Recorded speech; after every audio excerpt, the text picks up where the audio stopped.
Hello, my name is Dr. Gertie Chimeka Anyanwoke.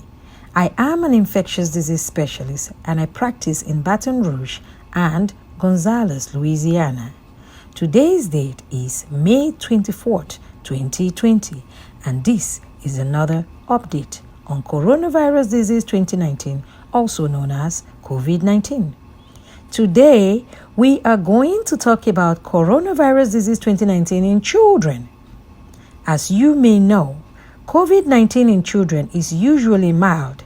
However, there's been more reports since April 2020 of rare cases that may present with children being severely affected, and the clinical manifestations may be different from that of adults.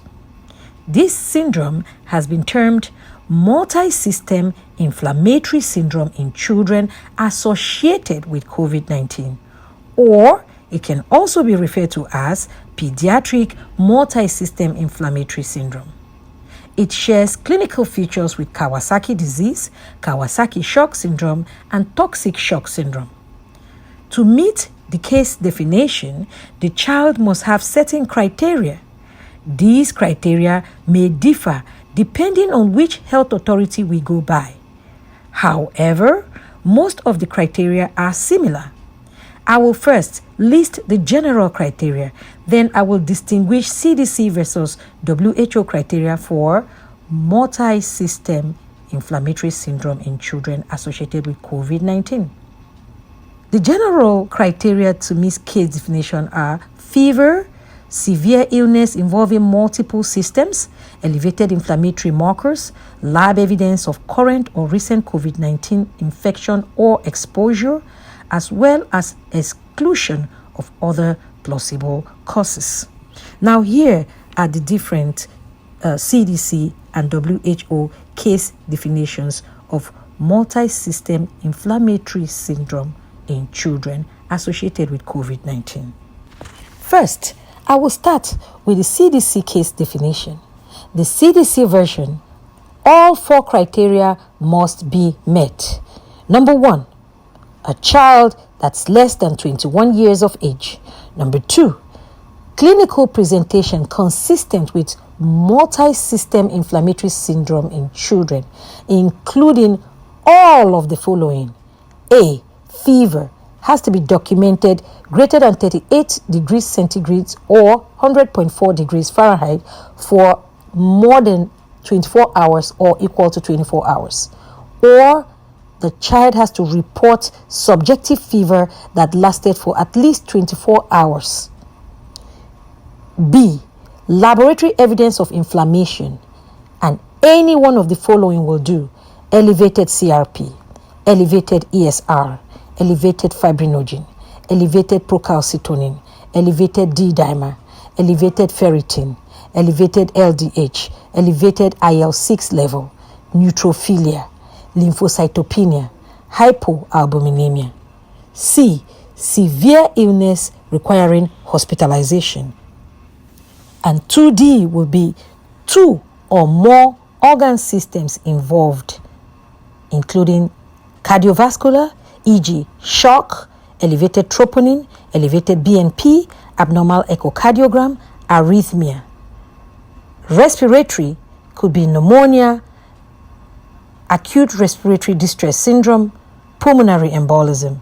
Renal could be acute kidney injury, renal failure. Neurologic could be seizure, stroke, aseptic meningitis.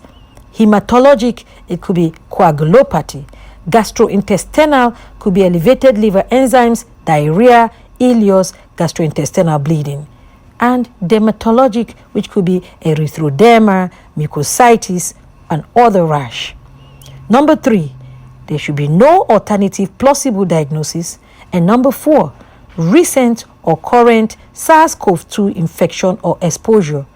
And any of the following will do: positive SARS-CoV-2 reverse transcriptase PCR test, a positive serology, positive antigen test, COVID-19 exposure within the 4 weeks prior to the onset of symptoms.